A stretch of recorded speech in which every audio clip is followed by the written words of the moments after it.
Mga kaparokya, bago natin umpisahan ang online viewership ng dalawang bigating noontime show dito, ang It's Showtime at Eat Bulaga. Ngayong araw po ng Biyernes, November 22, ay ibabahagi ko po muna sa inyo ang highest views na nakuha po ng dalawang noontime show and of course yung prizes na naipamahagi nila kahapon. Pero bago yan mga kaparokya, humihiling ako na pakisubscribe ang aking YouTube channel. Pakiclick ang bell icon para una kayong manotify sa mga bagong video na ilalabas ko. At pakidamay nyo na din na i-follow ang aking Facebook page na Mega TV at ang aking TikTok account na Kaparokya TV. Maraming salamat! So mga kaparokya, umpisahan po natin sa prizes. So, in 3 days episodes, mga kaparokya, from Monday to Wednesday episodes, they have been given a total of 1,015,000 pesos. Kung saan, ang 325,000 pesos po ay galing po sa It's Showtime at ang 690,000 po ay sa Eat Bulaga. So, punta po tayo dito para po sa araw ng Thursday or Webes, November 21. So, dito may kita po natin sa data. Ang It's Showtime po ay may 70,000 pesos. Pero upon watching sa Facebook Live ng It's Showtime, nakapagbigay po sila ng total of 105,000 dahil 20,000 each for 3 winners ng Kalokalike at 10,000 each naman po for 3 non-winners ng Kalokalike. Pagdating naman po sa tawag ng tanghalan ay 10,000 po sa winners at 5,000 naman po sa non-winner with total of 15,000 pesos. Kaya po 105,000 po ang total na naipamahagi ng noontime show ng ABS-CBN na It's Showtime. Samantalang ang Eat Bulaga, may kita po dito sila po ay may 260,000 pesos. Sa 260,000 pesos mga kaparokya, ang 40,000 po ay galing sa Pera Fee segment, 15,000 sa Oh Baby Contest, 90,000 sa Sugod Bahay mga kapatid, 95,000 sa Gimme 5, 20,000 sa Bawal Judge Mental Ka Ba. So pag pinagsama po natin ang prizes ng dalawang noontime show, sila po ay may 365,000 pesos. So, in 4 days episodes, mga kaparokya, they have been given a total of 1,380,000 pesos. Kung saan, ang 430,000 dito ay galing po sa It's Showtime at ang 950,000 naman po ay sa Eat Bulaga. So, dito mga kaparokya ay 520,000 pesos po ang inilamang ng noontime show ng iconic trio sa noontime show ni na Vice Ganda. So malayo po ang pagitan ng prizes pero malaki po ang pinamimigay ng It's Showtime this week dahil nga po sa semi-finals ng Kalokalike. So punta naman po tayo sa highest views na nakuha po ng dalawang noontime show kahapon. So, as of 1:07 PM sa segment na Kalokalike mga kaparokya under ABS-CBN It's Showtime YouTube channel, ito po yung main YouTube channel ng It's Showtime na may 2.44 million subscribers. Sila po ay may 87,000 highest views.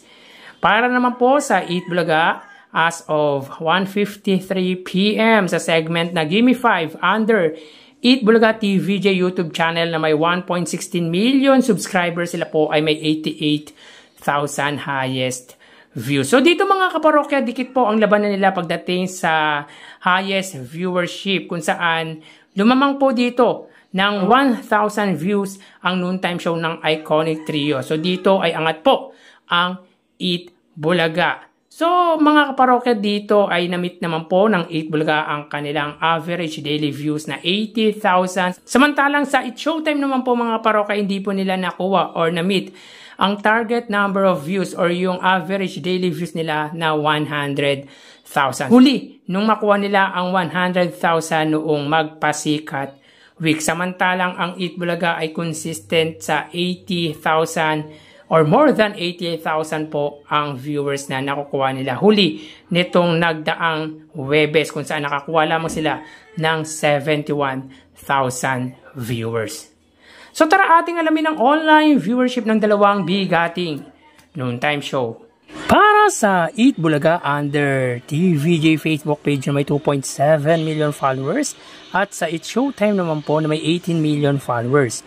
So as of 2:10 PM ang It's Showtime po na may kasalukuyang segment na tawag ng tanghalan. So hanapin po muna natin ang live ng It's Showtime.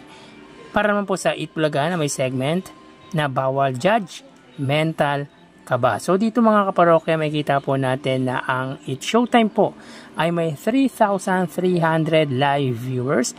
Samantalang ang Eat Bulaga naman po ay may 3,100 live viewers. So again mga kaparokya, as of 2:11 PM, ang It's Showtime po ay may 3,300 live viewers at ang Eat Bulaga naman po ay may 3,100 live viewers. So mapunta naman po tayo mga kaparokya sa TV Network YouTube channel. Para po sa It's Showtime, under po yan sa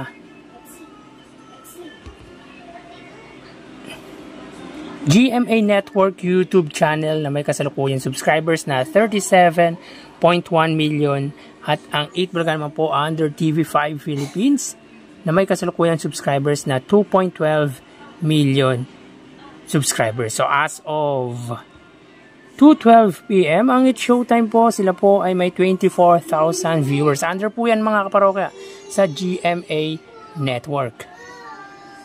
Ang Eat Bulaga naman po under TV5, sila po ay may live viewers mga kaparokya na 26,000. So wait lang po mga kaparokya, ayusin po muna natin to. Yan. Again mga kaparokya, as of 2:12 PM ang It's Showtime under GMA Network, sila po ay may 24,000 live viewers at ang Eat Bulaga naman po, sila ay may live viewers na 26,000. So punta naman po tayo sa main YouTube channel ng Dalawang Noontime Show para po sa It's Showtime. Under po yan sa ABS-CBN It's Showtime na may 2.44 million subscribers. At sa Eat Bulaga naman po under Eat Bulaga TVJ YouTube channel na may kasalukuyang subscribers na 1.16 million. So as of 2:13 PM ang It's Showtime, sila po ay may 45,000 live viewers. Ang Eat Bulaga naman po, sila po ay may 71,000 live viewers. So again, as of 2:13 PM, ang It's Showtime po, sila ay may 45,000 live viewers.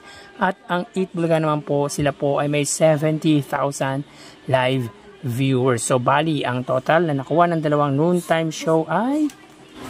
Mga kaparokya, bago natin bigyan total live viewers ng Dalawang Noontime Show, ay humiling ako sa inyo na pakisubscribe po ang aking YouTube channel. Pakiclick ang bell icon para una kayong ma-notify sa mga bagong video na ilalabas ko. At pakidamay nyo na din na i-follow ang aking Facebook page na Mega TV at ang aking TikTok account na Kaparokya TV. Maraming salamat! So bali ang total po na nakuha ng It's Showtime ay 72,000 viewers. 3,000 sa Facebook Live, 24,000 sa TV Network YouTube channel at 45,000 naman po sa main YouTube channel. Ang Eat Bulaga naman po ay nakakuha ng total na 99,000. 3,000 sa Facebook Live, 26,000 naman po sa main TV Network YouTube channel at 70,000 naman po sa main YouTube channel. So again mga kaparokya, ang It's Showtime po ay may 72,000 total live viewers at ang Eat Bulaga naman po ay may 99,000 total live viewers. Yan po ang lumalabas sa kanilang online views update ng Dalawang Noontime Show. At bukas ay matutunghayan nyo na naman ang panibagong yugto ng ating online views update.